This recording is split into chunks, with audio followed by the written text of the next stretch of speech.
Good afternoon, class. Here's College Algebra, Chapter 7, Systems of Equations and Inequalities, Section 7.1, Systems of Equations, Two Variables. In this chapter, we will cover systems of linear equations, two variables, three variables, systems of nonlinear equations, matrices and matrix operations, solving systems with Gaussian elimination. The objective, number one, solve systems of equations. Number two, solve systems of inequalities. And so we are going to look at the systems of equations in two variables in this section. So reminding everyone quickly of what we covered as far as the exponential functions are in the form of f of x equals a to the power of x, where a is positive and it can't be 1. When a is larger than 1, looks like an exponential growth. Between 0 and 1, exponential decay. And of course, when it's 1, it's not an exponential function. They have horizontal asymptotes.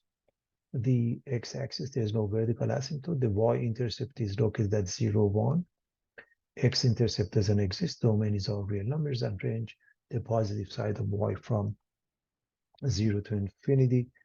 And in the case of exponential functions, if two exponential equations, functions are equal, if they have the same base, they must have the same exponent. So if a to the power of x equals a to the power of y, x and y must be equal. If a to the power of x and b to the power of x are equal, since they have the same exponent, they must have the same base. And the same thing for y.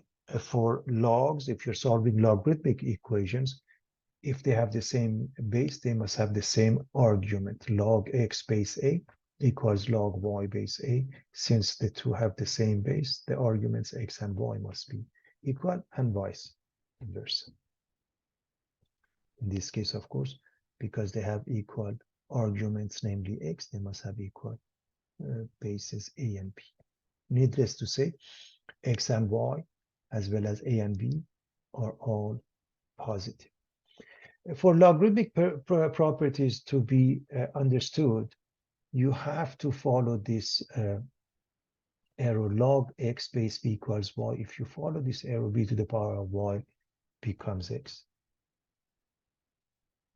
So in essence, the base is the base of the log when we look at the exponential format or logarithmic format. And it gives rise to the following general logarithmic properties. A log 1 with any base is 0. Log b base b is 1. When the argument and the base are the same, the answer is 1. And log base b of b to the power of x is x. If you look at this arrow, you see that. And number 3 and 4 combined, in essence, they are giving us the fact that logarithmic functions and exponential functions are inverse functions. Here's the product rule, quotient rule, power rule, and we can go to common logs where the base is 10 and see the same properties. We should be able to make this transition. And for natural log, when the base is e, and by the way, we go with ln x, we can expand it as well. And logarithmic and exponential functions are inverse functions. Therefore, the graph must be symmetric with respect to y equals x. And here's the change of base formula that we should know. And of course, as you can see from the graph of a log, when x is between 0 and 1, natural log, for example, is negative when it's beyond 1. At 1 is 0 and beyond 1, then ln x is above the x-axis, and it makes it positive. As far as exponential and logarithmic models, you remember the simple interest I equals PRT, a compound interest A equals P times 1 plus R over n to the power of nt, compounded n times per year. When interest is compounded continuously, the balance A in the account at any time t can be calculated by the exponential growth. A equals P e to the power of RT, or P equals P sub 0 e to the power of KT. Depends on the text. They may use this formula or that formula, where P is the initial starting value of the quantity A. For this one, this is the initial value. For this one, P sub 0. When k is larger than 0, p increases as t increases. When k is less than 0, p decreases and gets closer to 0 as t increases. In other words, exponential functions are either exponential growth or exponential decay. And as far as the money is concerned, normally we use this formula, p equals p sub 0 e to the power of kt, where this is the initial value, the initial amount of money, and this is the future value. When it comes to exponential growth, one interesting fact is the time it takes for the population or the investment to double up. Okay, and we can calculate that by replacing p with p sub 0 times 2. When we cross the p sub 0,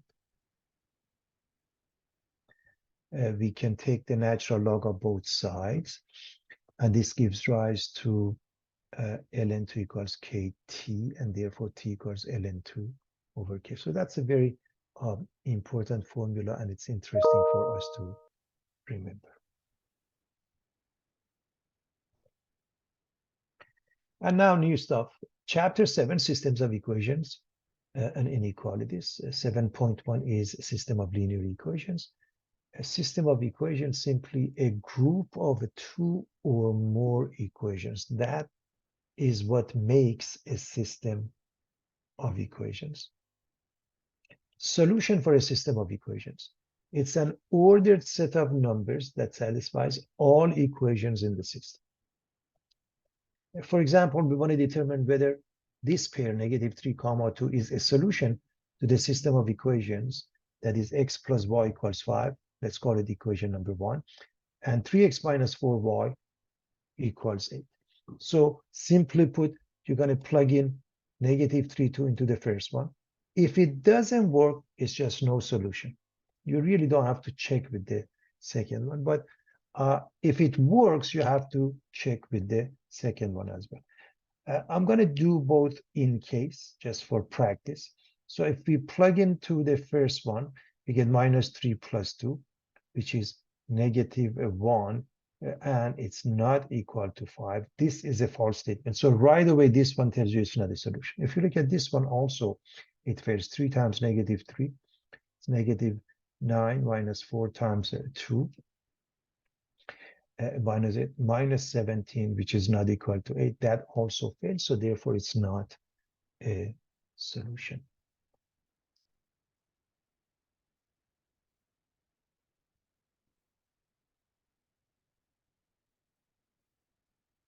Types of systems. A system of 2 linear equations in 2 variables can have one solution, no solution, or an infinite number of solutions. Inconsistent system. The system has no solution. The graphs are parallel lines. They have the same slope, but different y-intercepts. So if you look at, for example, y equals 3x plus 1 and y equals 3x minus 2, clearly they have equal slopes, different y-intercepts. That makes them parallel lines. As far as other methods, such as substitution or addition, so m1 equals m2, b1 is not equal to b2, that means the y-intercept. We end up with a contradiction such as 0 equals 7, 5 equals 2, you name it, that indicates the system has no solution, the system is inconsistent. Consistent system with independent equations. The system has a single solution at the point of intersection. The graphs are different. They have different slopes. Here's an example. The 2 lines intersect at some point. The point of intersection is the solution. For example, x plus y equals 5, y equals 2x minus 4. All you have to know, if their slopes are different, then there is a unique solution. Consistent system with dependent equations. The system has infinite number of solutions. The graphs are identical. They have the same slope and the same y-intercept. So in essence, they coincide, they're at top of each other. For example, x plus 2y equals 4, 2x plus 4y equals 8, m sub 1 equals m sub 2, and b sub 1 equals b sub 2. It can be calculated easily, and you'll see that the two are identical. And so what happens if we were to do this by the method of substitution, or for that matter, elimination? An identity such as 0 equals 0 indicates that the system has an infinite number of solutions. The equations are dependent. So that could happen, and we should recognize it either way.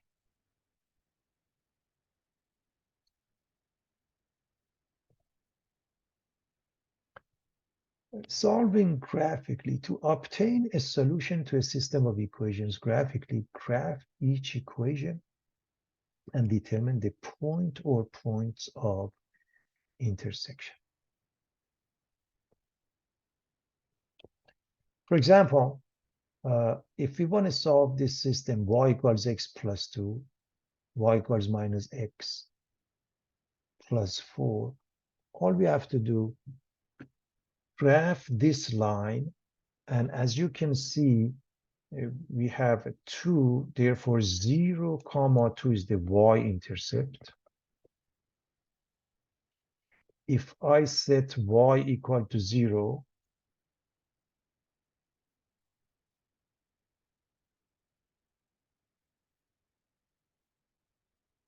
negative 2, 0 becomes the x-intercept. Clearly 0, 4 is the y-intercept for the second line. And if I set y equal to 0,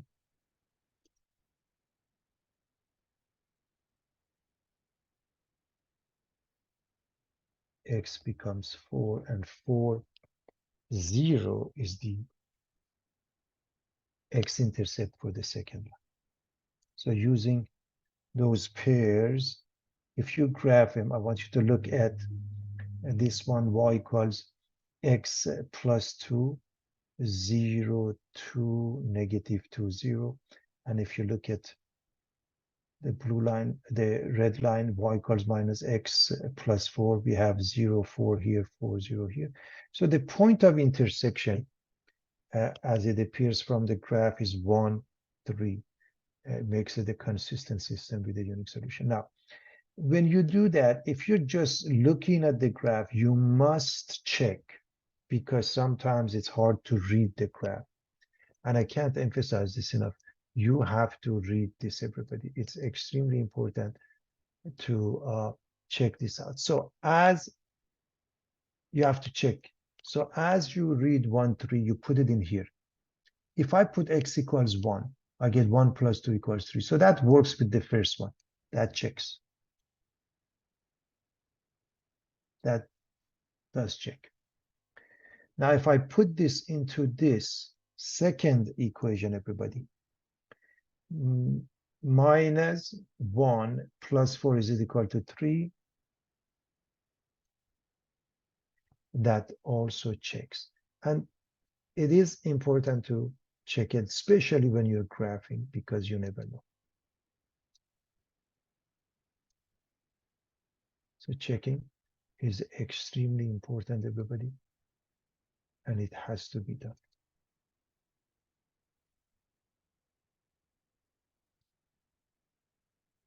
We are going to move on.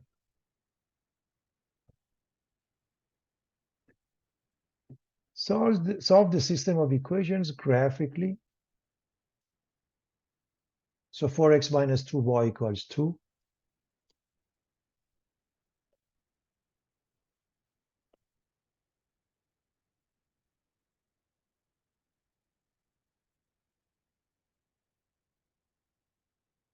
We can graph each one, and it may not be a bad idea to solve for y in this case, because we can look at the graph, its slope, its intercept. So to do so, we are going to move the 4x to the right.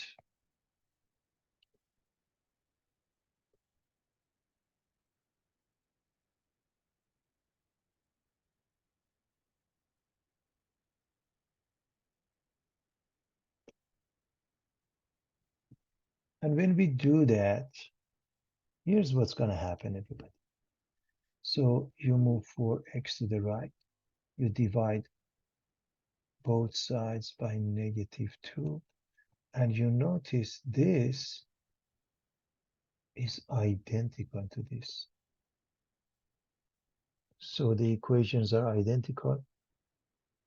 All ordered pairs along the line are solutions. It's a consistent system with dependent equations.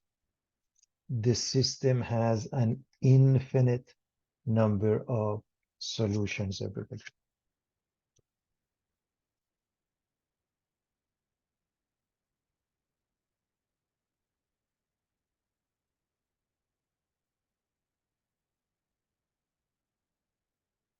Now, just notice that if we pick up a couple of pairs, for example, from here or from any of them, quickly you recognize 0, -1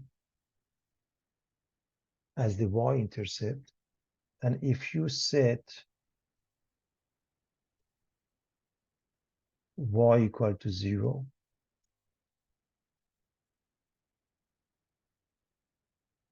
x becomes 1/2, and you have this x-intercept, and therefore the graph.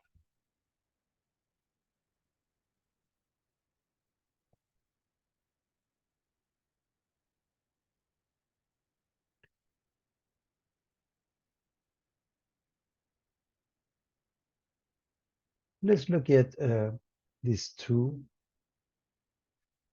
lines, and we want to solve the system graphically.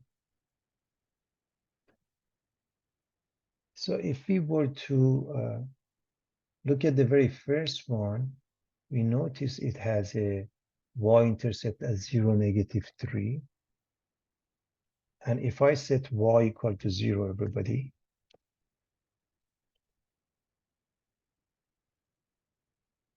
y equals 0 equals 3/4 x minus 3. That means 3/4 x equals 3. And I hope you recognize x as 4. So 4/0 is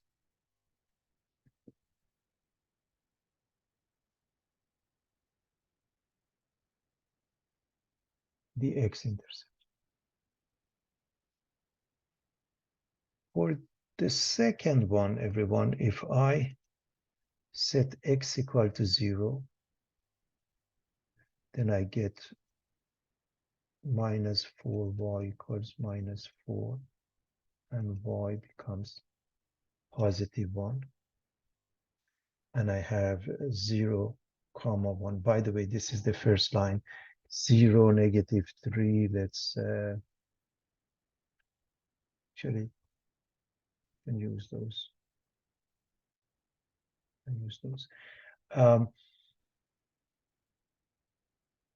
For y equals 0,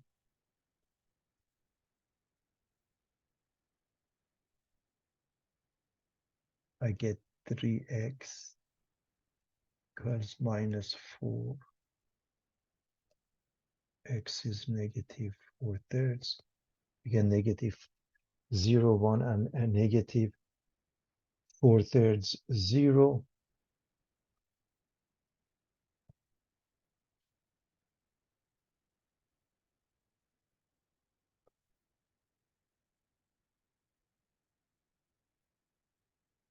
Negative 4/3 is negative 1 and 1/3. So somewhere here between negative 1 and 2, but closer to negative 1.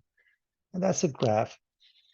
And it appears that they are parallel. However, you want to verify that. And verification means you have to solve the second one for y, because the first one is already given and you know the slope is 3/4 for the first one. So the second one, we are moving the 3x. We are dividing everything by -4. And as you can see over here, the slope is 3/4. And the same thing here. So they have equal slopes, but their y-intercepts are different, and that makes them parallel lines. The slopes are the same, so the lines are parallel. The system is an inconsistent system with no solution.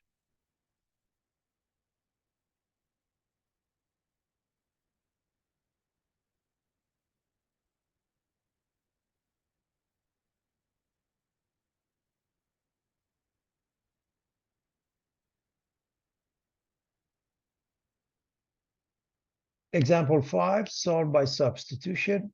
The set is 2x plus y equals 7 and x minus y equals -1.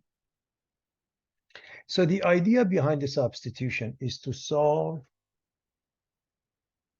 for one of the variables in one of the equations. That means isolate a variable in one equation, use either equation. Now, one thing which is important, you can solve for y in this or in this. You can solve for x in this, but you don't want to solve for x in this equation because it creates a fraction. Not that it makes any difference. The process is identical.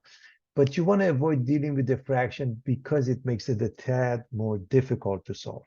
So what we are going to do, we are going to keep this one intact or keep this one intact and solve one of them for x or y. If I solve this one for x, becomes y minus 1. If I solve it for y, becomes x plus 1. If I solve this one for y, becomes 7 minus 2x. So there are three different ways I can solve this because the coefficient of y is 1 here, the coefficient of x is 1 here, the coefficient of y is -1. So if the coefficient is 1 or -1, it won't create a fraction. So either way is fine. If you keep this 2x plus y equal to 7, okay, and so I'm going to solve for y, then y is 7 minus 2x. So we use the first, let's call this equation 1, equation 2, and we used equation 1 to get to y.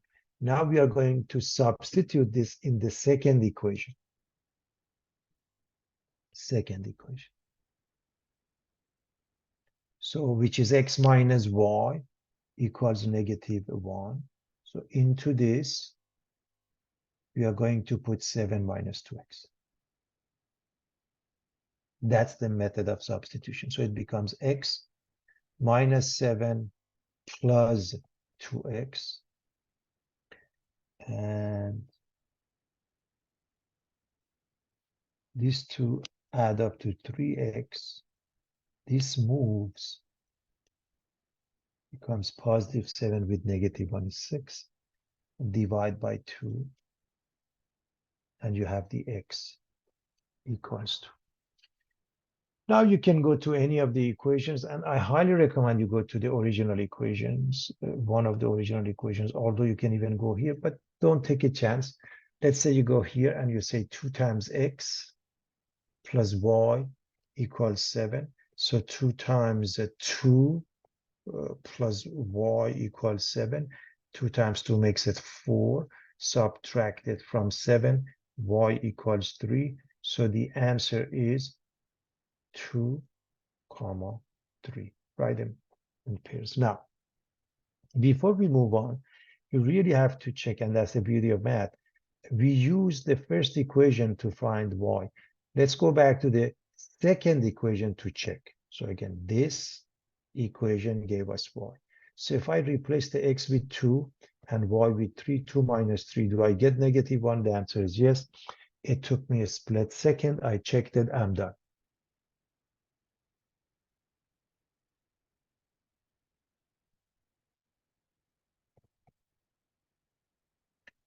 We want to solve this system of 4x plus 5, y equals 8, x equals 1 minus y, even if they don't say by substitution. Because x is given as 1 minus y, that would be a wise methodology. So we are going to substitute x equals 1 minus y into the first equation. So equation 1, equation 2. So 4x plus 5, y equals 8, and replace the x with 1 minus y.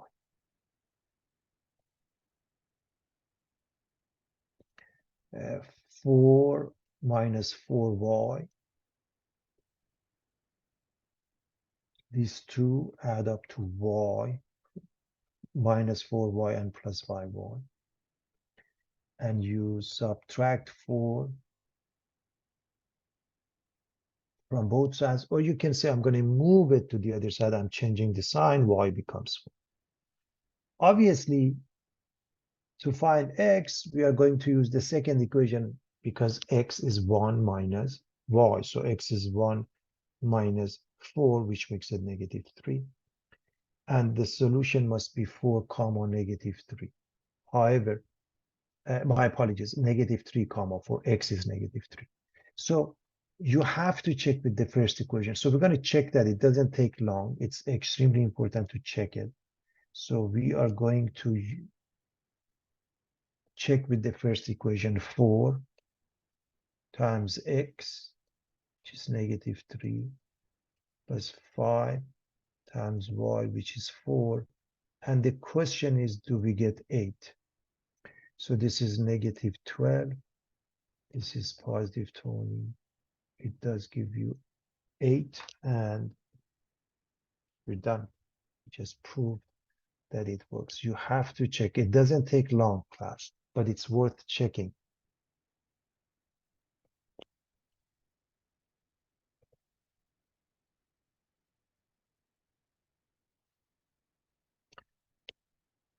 Again, they're asking us to solve by substitution. Since the first equation has y equals 4 minus 3x, we actually, that's a smart way of doing that.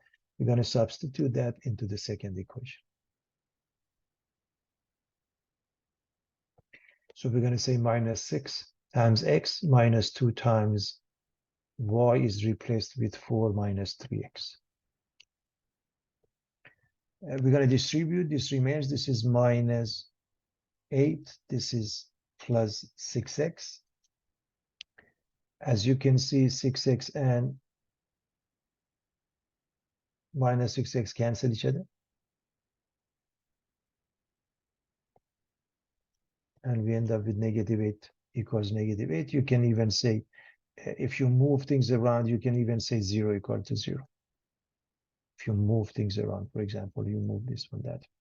So either way, the point is this a true or false state? Is -8 equal to -8? The answer is yes. Because it's a true statement, it makes it a dependent system, and the number of solutions is infinite.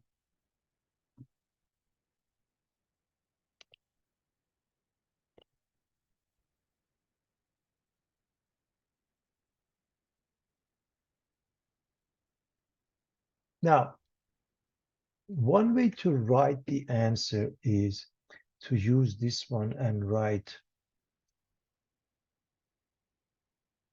the system has the following solution. X and y is 4 minus 3. That's one way to represent the solution. Okay, and that means infinitely many solutions, everybody. So you can always use that as the answer if you.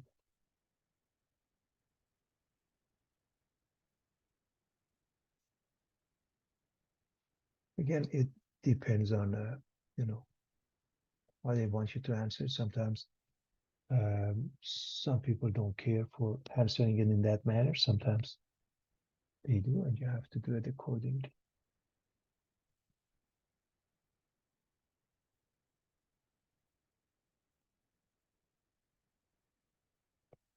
All right. Let's move on.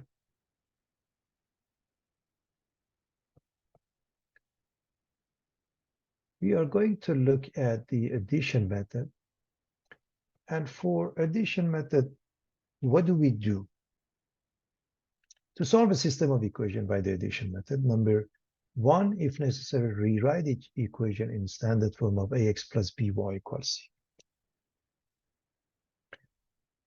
Number two, if necessary, multiply one or both equations by a constant so that when the equations are added, the sum will contain only one variable.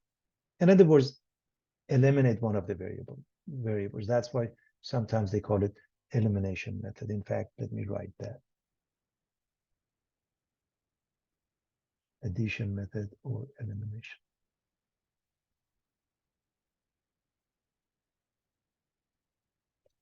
Add the respective sides of the equation. This will result in a single equation containing only one variable. Solve the equation obtained in step 3. Substitute the value found in step 4 into either of the original equations. Solve the equation to find the value of the remaining variable. Write the solution as an ordered pair. As always, you must check your solution in all equations in the system, meaning go back to the original and make sure the original equations, they do work. It is extremely important to do so.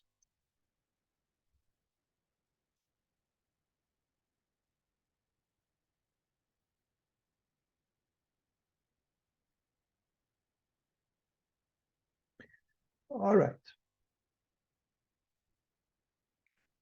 The addition or elimination method for solving a system of equations can also be used to find the solution to a system.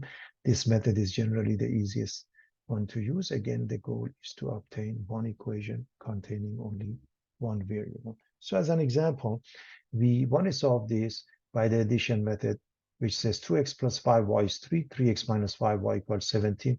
Take a look at the question, even if they don't ask you, because at some point they're going to simply say solve.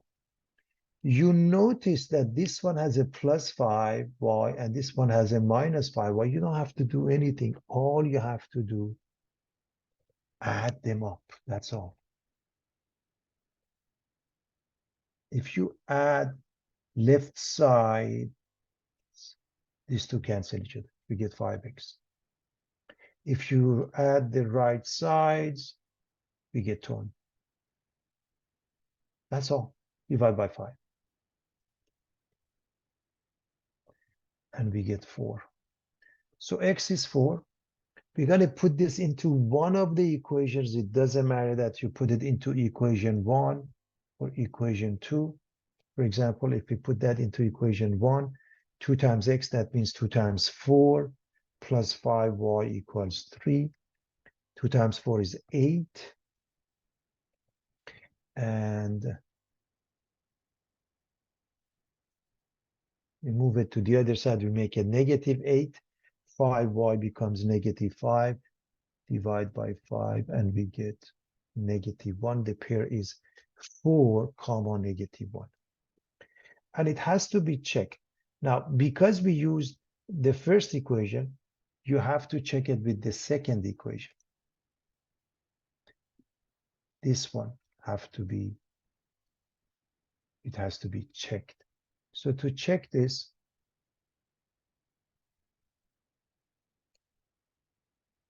you can say 3 times x, which is 4, minus 5 times y, which is negative 1, is this equal to 17? As you can see, you have 12 plus 5 equals 17, and it checks. So you should check. It doesn't take long, class.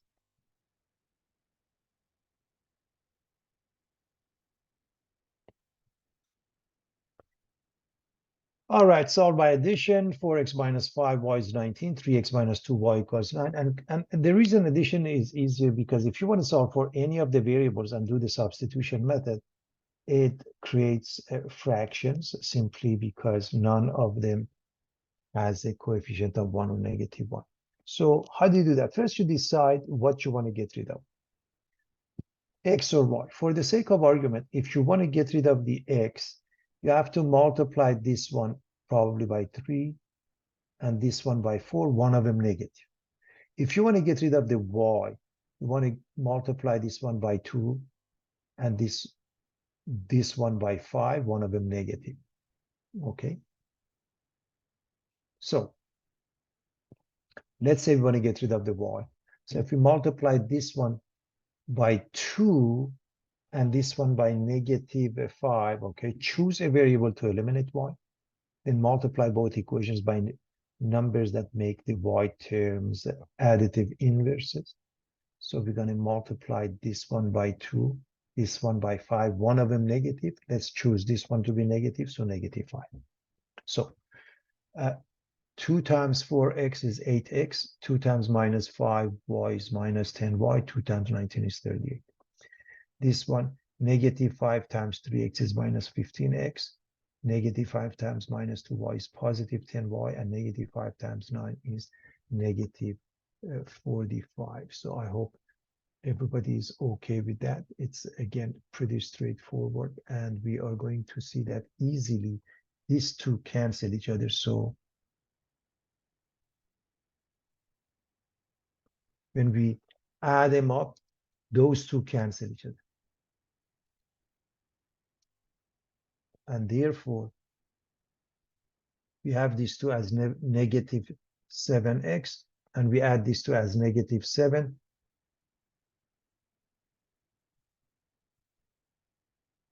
Divide both sides by negative 7, x becomes 1. So it's very straightforward, everybody.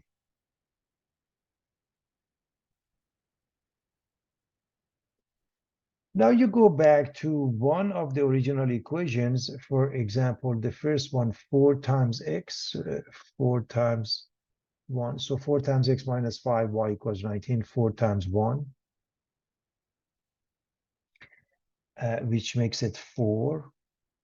And you're going to subtract from both sides, meaning you are going to move this to the right, becomes negative 4. So negative 5 y is positive 15.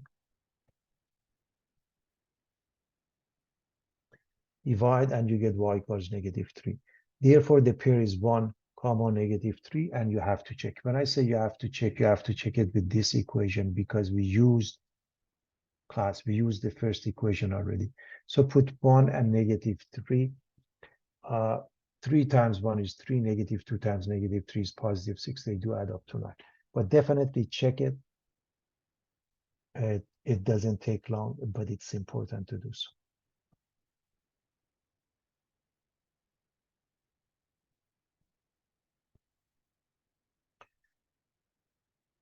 Example 10, a chemist needs 6 liters of a 30% solution sulfuric acid. How many liters of 16% solution and 72% solution must be mixed to get the proper mixture? Well, first and foremost, this is a class of problem known as a mixture problem class.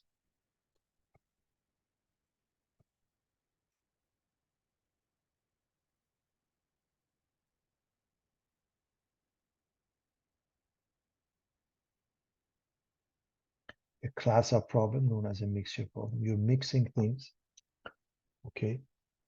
And what happens is that we have the two available, 16% and 72%, but we want to mix them to get a 30% mixture. Okay, so this is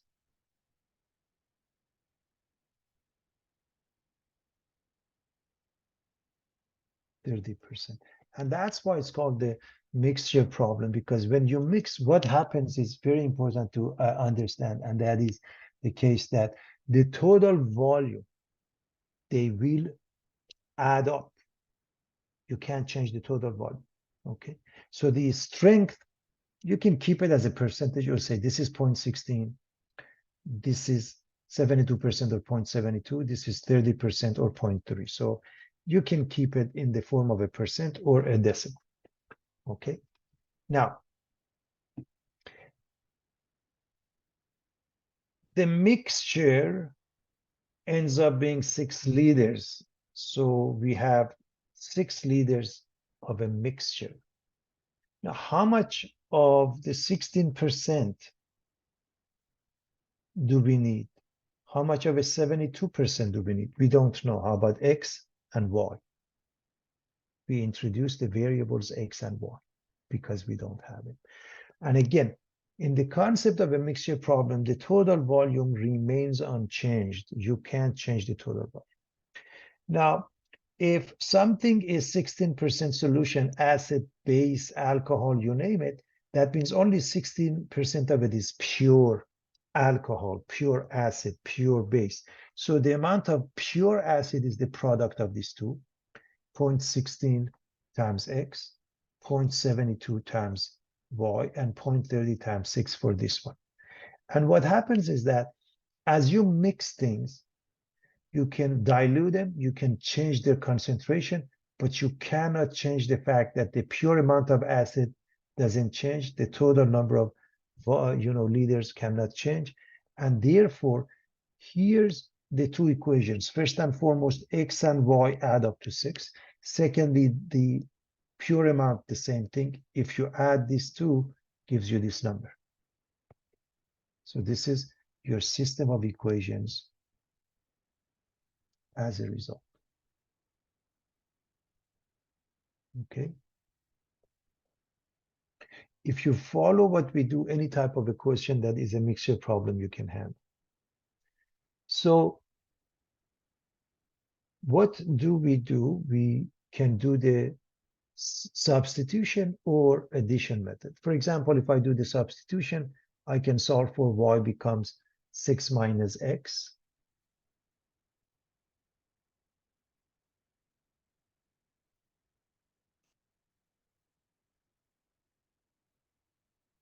I substituted into the second equation.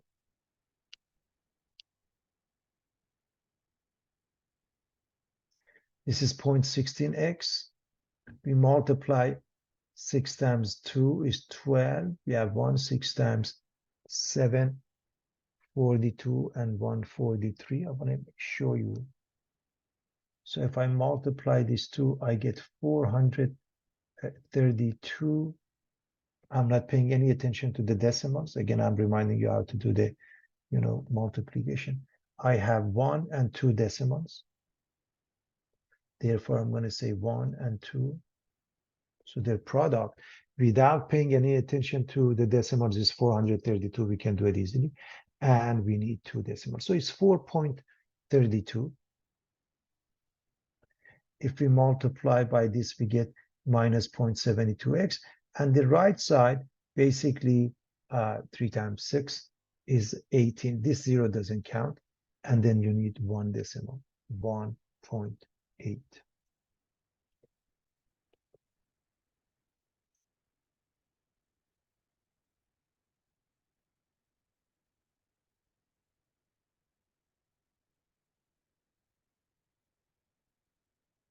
Okay. What do we do next? It's very simple.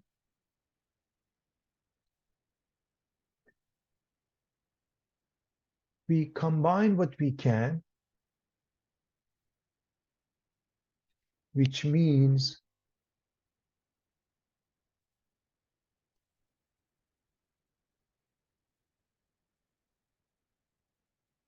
these two, 0.16 minus 0.72 becomes minus 0.56x, and then we move this one to the other side, we subtract it from 1.8, we get negative 2.52. We are going to divide both sides by negative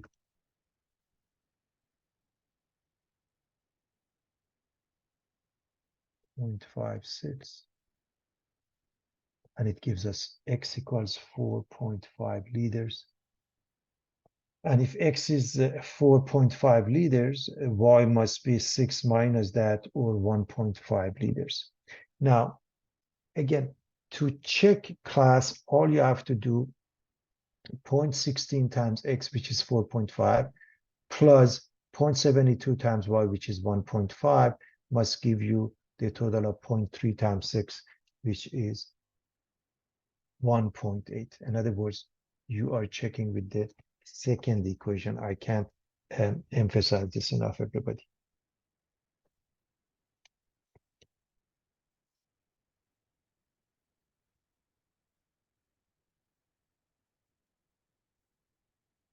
How many milliliters of a 20% HCl solution and 50% HCl solution must be mixed together to make 500 milliliters of 35% HCl solution? And we go with a mixture problem with the table. And again, we have a 20% and a 50%, and we want to add them up. We want to mix them up. And when we mix them up, we get a 35% solution. That's important to understand. And by the way, class, this number, when you mix them, this has to be somewhere in between. It can't be less than 20 or larger than 50. It has to be somewhere in between. So as far as concentration, you can keep them in the format of a percentage, or say this is 0.2, 0.5, 0.35. So how many milliliters of 20%? That means that is the units, 20% and 50% to get what? 500 milliliters of 35%. So I hope you see that 500 is the volume that goes in front of 0.35. And in front of 20% and 50%, we don't have anything we don't know. How about X and Y? X and Y represent the volume for each case. Now, again, this is a mixture problem, and it's important to understand the meaning of a mixture problem is that this adds up. X and Y must be 500. So the amount of HCl, the pure amount, is the product of these two. Again, if something is 20% solution, that means the rest of it is not. Normally it's water, by the way, the rest of it. 0.2 times x makes it 0.2x, 0.5 times y makes it 0.5y. And 0.35 times 500, we can do the math, and that gives us 175. Basically, you have two decimals, you have two zeros, they cancel each other, just 5 times 35 in essence, as far as multiplication is concerned. So we have total of 500 milliliters. So the translation is that x and y, they add up to 500. And this one gives us the second equation. The combined volumes of HCl in the two mixture is to be 35% of the total mixture. And therefore, 0.2x and 0.5x, 0.5y, this is y, everybody. I thought I put y, my apologies. They must add up to 0.35 times 500.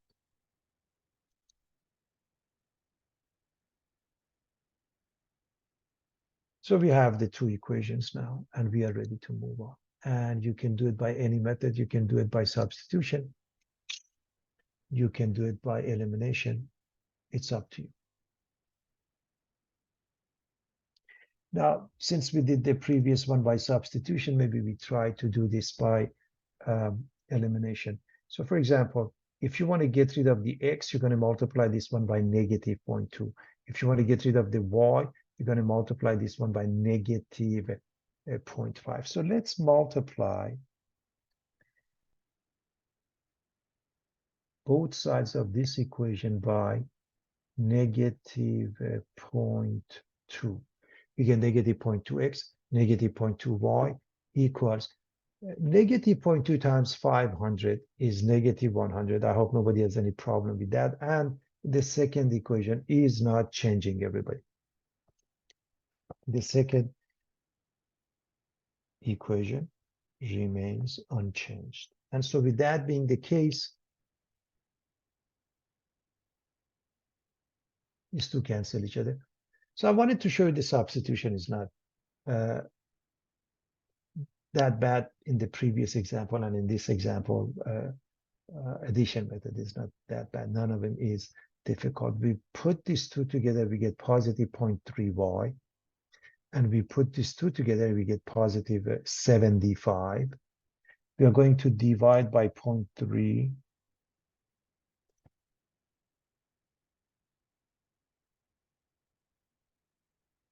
And again, I want to show you, I hope you remember that when you want to do this, you put 750 divided by 3 because you don't want your divisor to have a decimal and y becomes 250.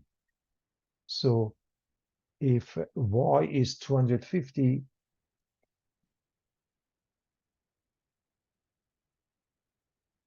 then so is x because they add up to 500. In other words, if you go to the very first equation, one of them is 250, the other one ends up being 250 also. And what it means is that mixing 250 milliliters of 20% solution with 250 milliliters of 50% solution gives 500 milliliters of 35% solutions. And one of the reasons it works out this way, I hope you recognize number 35 is right between 20 and 50, precisely is in the middle. In other words, 20 plus 50 divided by 2 is 35. And when that happens, you get half and half. So if it's total 500, you get half of it here, 250. That's why it worked out this way. And I wanted to actually show you this concept.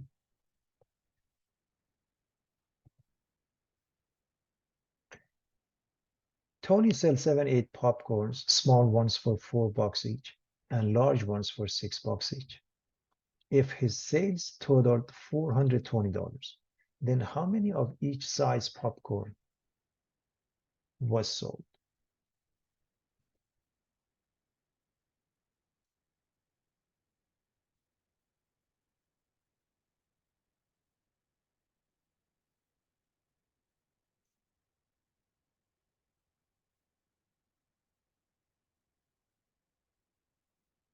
All right, again, this is kind of a mixture problem. Let's set up a table as follows. So we have small ones, large ones, total, we have price, number, revenue, and so forth. So let's see what we have to begin with. The very first number is 78. So if we have small popcorns and large ones, and here's the number, the total number that we sell is 78. For the price, the small one is $4. The large one is 6. So we are filling up this table accordingly.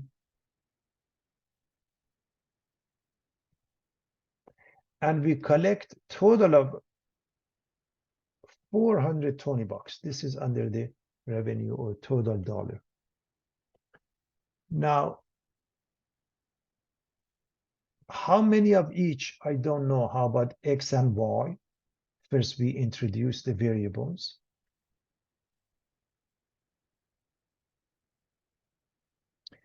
And the amount we collect from the small ones would be 4 times X. From the large ones, we would be 6 times Y. So 4X collection from small, and 6Y is the collection or the revenue from the large popcorns. So this gives us the translation of X plus Y equals 78. If total sale is 420, they add up to 420. 4X and 6Y is 420. So let's write the two equations next to each other. And You can do it by any method. For example, if you want to do it by the addition method and we want to get rid of one of the variables, if you want to get rid of the x, you can multiply this one by -4. If you want to get rid of the y, you can multiply this one by -6. So if we multiply this one by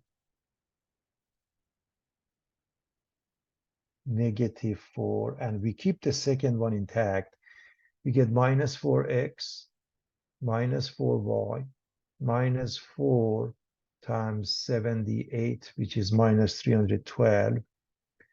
And now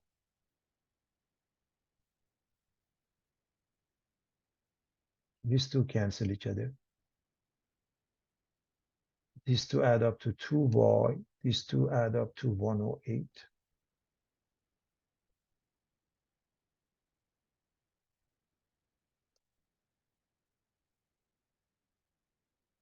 Divide by 2.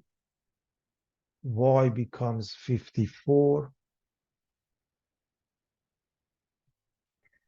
Their sum is 78. So x must be 78 minus 54.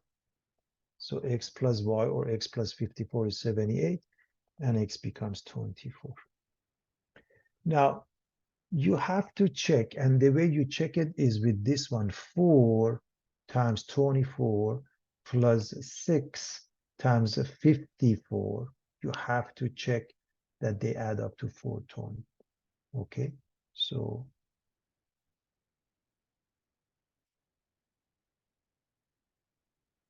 x equals 24, 24 small cup popcorns. Y is 54, 54 large ones. That's what we did. So how many of each size popcorn? Those are the answers. We had that. So very straightforward, everybody.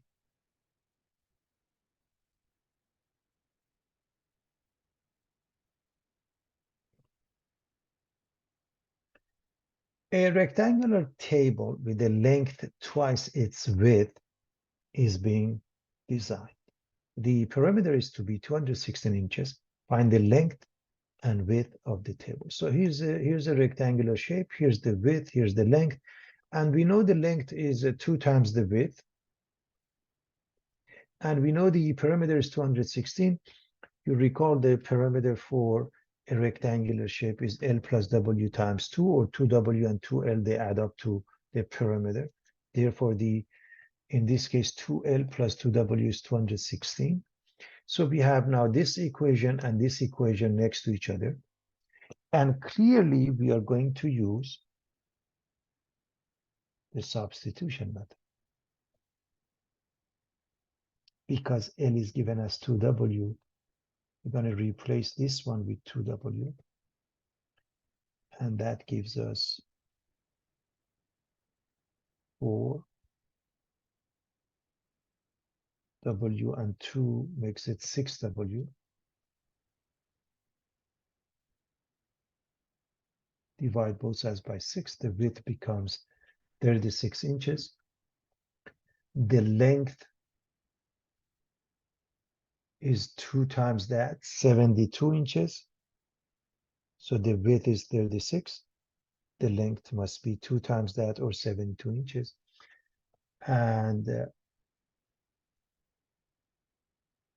if you add them up, you get 108 times 2 is 216. This is how you check, because the perimeter must be 216. And I highly recommend you check. You must check your work, everybody. You have to check your work just to be on the safe side.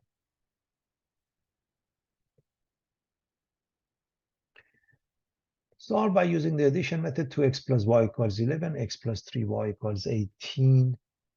And if they didn't say by addition, you can do it even by substitution, because for this one you can solve for y, for this one you can solve for x, either way. But now that we want to solve by the method of addition, we get rid of one of the variables. If I want to get rid of the x, let's say, I'm going to multiply this one by -2. If I want to get rid of the y, I'm going to multiply this one by -3. 3. So if I multiply this one by -2, what happens, the first one stays unchanged. The second one, this is multiplication times -2. So we have a -2x minus 6y equals minus 36. And we keep the first one intact. It's important to see that the first one is not changing, everybody. The first one remains unchanged.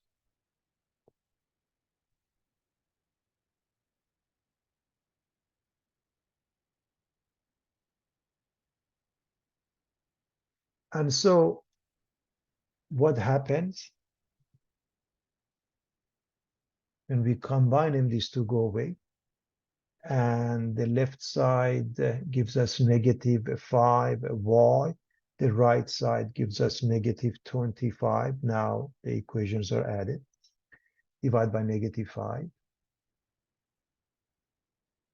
y becomes +5,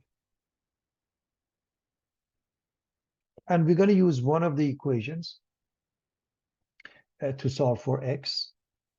Doesn't matter which one. For example, if you use equation number 1, you get 2x plus y, which is 5 equals 11. Subtract the 5.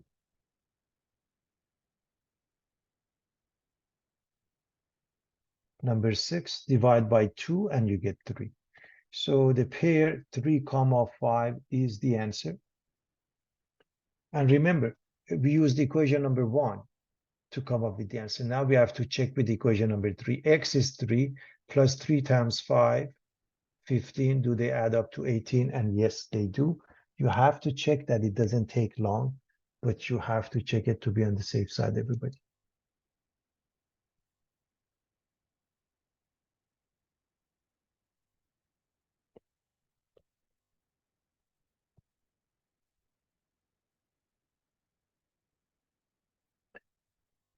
Solve by using the addition method. If we want to do that,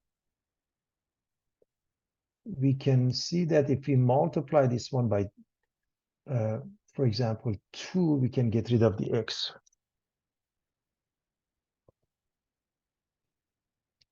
And remember, the second one is intact.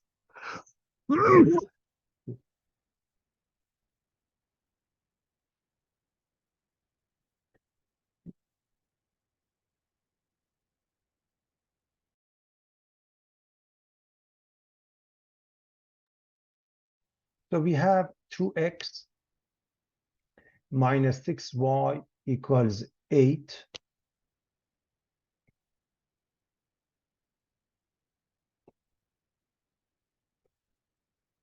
And the second one doesn't change.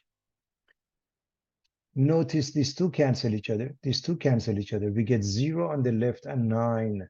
8 plus 1, 9 on the right. 0 equals 9 is a false statement. Since 0 equals 9 is a false statement, this system has no solution. The system is inconsistent, and the graph of these equations are parallel lines. We have no solutions, everybody.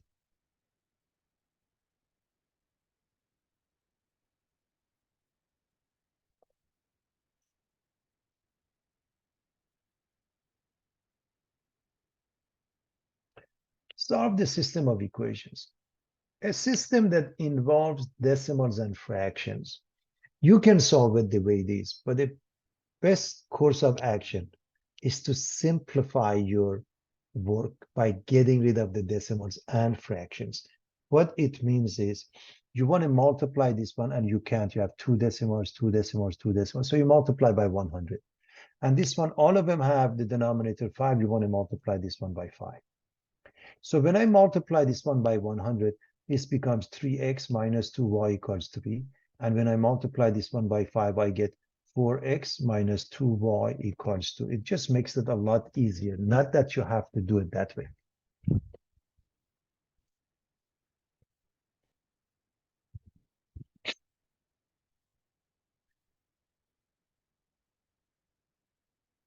Since we have -2y as well as -2y here, one of them you multiply by -1. That makes easy to get rid of the y. So if I multiply this one by negative y, negative 1, the first one doesn't change. This becomes minus 4x plus 2y minus 2. When we add them up, class, these two cancel each other. We get minus x equals 1, x equals negative 1.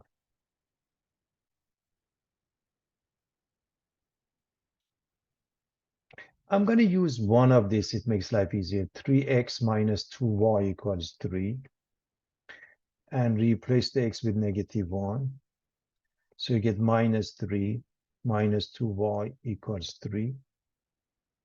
And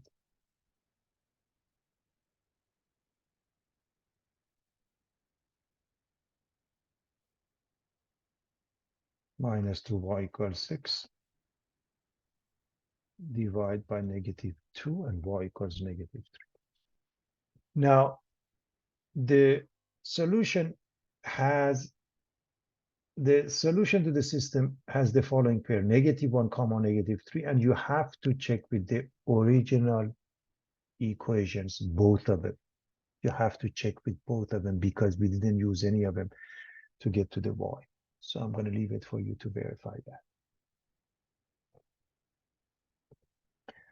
Admission tickets to a movie theater cost $8 for adults, with children receiving a discount of $2.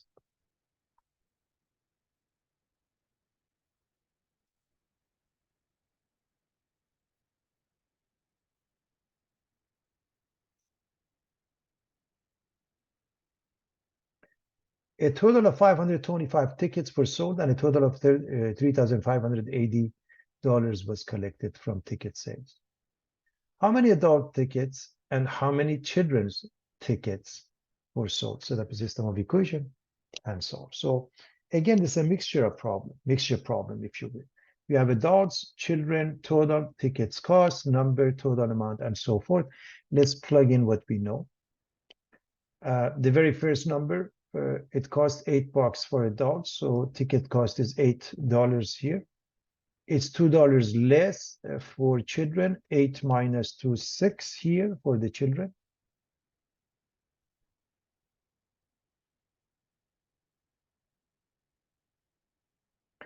The next number I see is 525. This is the total number of tickets. So this is number, the total is here, 525. And we collected this much money. This is the amount. This is the dollar amount, total of 3,580. Now we have to define our variables. And I'm going to go, instead of x and y, I'm going to go with this time with a and c. A represents the number of adults. C represents the number of children. Sometimes using the initials, it makes it a lot easier, everybody, to remember. So just, you can always go that route, okay?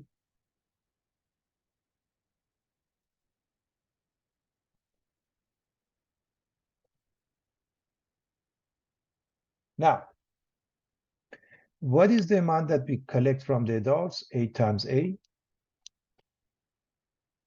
What is the amount that we collect from the children? 6 times C. The two equations are A plus C is 525. 8A plus 6C is 3580. Now, you can solve for A, you can solve for C, or you can multiply this one by negative 8 to get rid of A, or negative 6 to get rid of the C. Either way, you have many, many different ways of approaching it. So if we multiply this one by negative 6, this one doesn't change. This one becomes minus 6A, minus 6C, and minus 6 times 525 is minus 3150.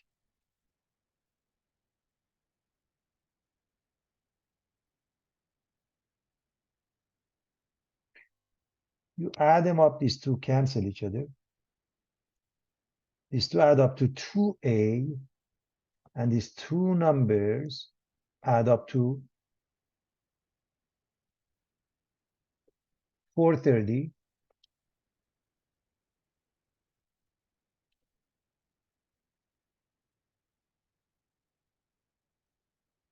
simply 0 from 0, 5 from 8 is 3, 1 from 5 is 4. You're subtracting 3150 from 3580. You're going to divide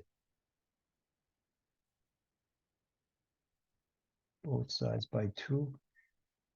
A becomes a 215. And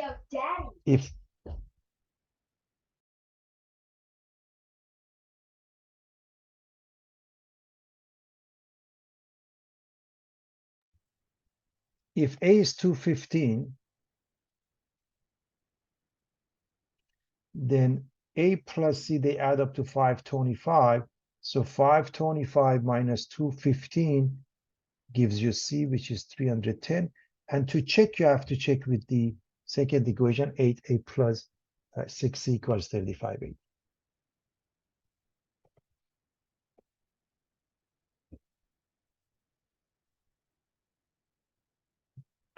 Let's look at another example. It's important to understand applications. A t-shirt store sold 52 shirts, one kind at $8.25 and another at $11.50 each. In all, $464.75 was taken in for the shirts. How many of each kind were sold?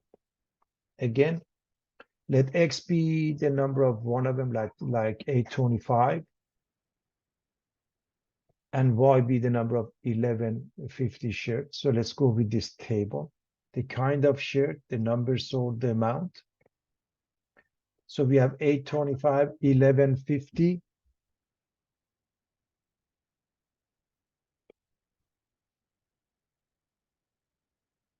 and total. So the very first number I see is 52, so I'm going to plug in 52 for the total.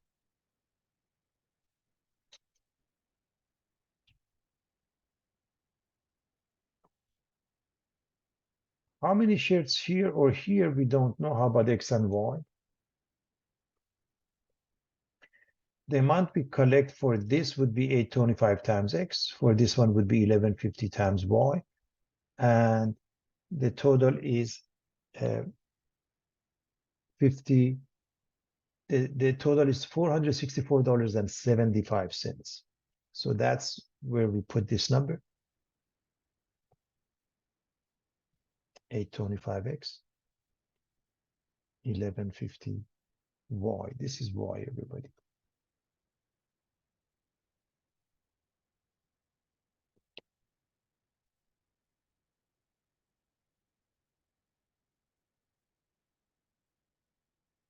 All right, now we have, again, we can see it column-wise or row-wise here. X and Y, they add up to 52. 8.25X plus 11.5Y, they add up to 464.75, and those are the two equations.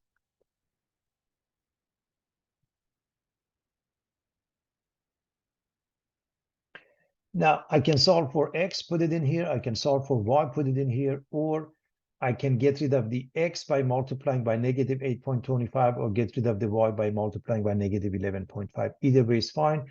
Let's say we're going to keep this intact. We're going to multiply this by negative 8.25. So this becomes, again, this doesn't change. This becomes minus 8.25X. This becomes minus 8.25Y. This becomes 52 times minus 8.25, or minus 429. And the second one is intact. Therefore, these two cancel each other. When we add these two, we get 3.25Y. When we add these two, in other words, subtract 429 from this number, you get 35.75.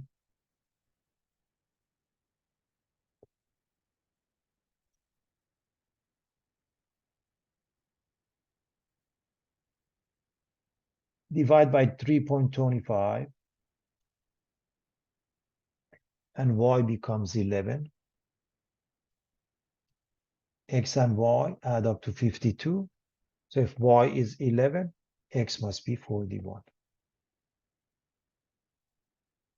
Now, which means T-shirt store sold 41 T-shirts at 8.25 and 11 T-shirts at 11.50. And you have to check with the second equation. We haven't checked it yet.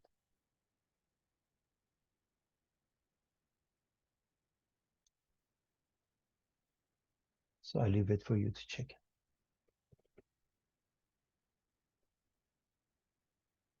How many milliliters of a 20% HCl solution must be mixed with 300 milliliters of 50% HCl solution to make a 40% HCl solution? This is similar to the question we've done, but it's slightly different. I want you to see how we tackle that. First and foremost, we have a table. So we have 20%, 50%, and 40%. So 0.2, 0.5, and 0.4. When it comes to the volume, what is given? 300 milliliters of 50%. So in front of 50%, the volume is 300. This is what's given. How much is the 20%? We don't know. X. How much is the mixture? We don't know. Y. So the X and Y now are in a different locations. Now the pure amount is the product of these two, 0.2x here. 0.5 times 300 for this one. 0.4 times Y for this one. This gives you one equation, X plus 300 equals Y. This gives you the second equation, 0.2x plus 0.5 times 300 equals 0.4 times Y. So this is the first equation. This is the second equation. And now, clearly, because Y is given as X plus 300, so you can replace this Y. So you keep this left side as 0.2x plus, by the way, this half of 300 or 150. 0.4 times Y is changed to X plus 300. And the left side doesn't change. This one we're going to distribute. We get 0.4x. And 4 times 3 is 12. We have 2 zeros, 1 decimal. So we have 1 0. That means 120. I'm assuming nobody has any problem with those. And we're going to move things around as follows. If I move the 120, I get 30 on the left. If I move the 0.2, I get minus 0.2x, and they add up to 0.2x. I'm going to divide by 0.2. And class division by 0.2, that means 300 divided by 2x becomes 150.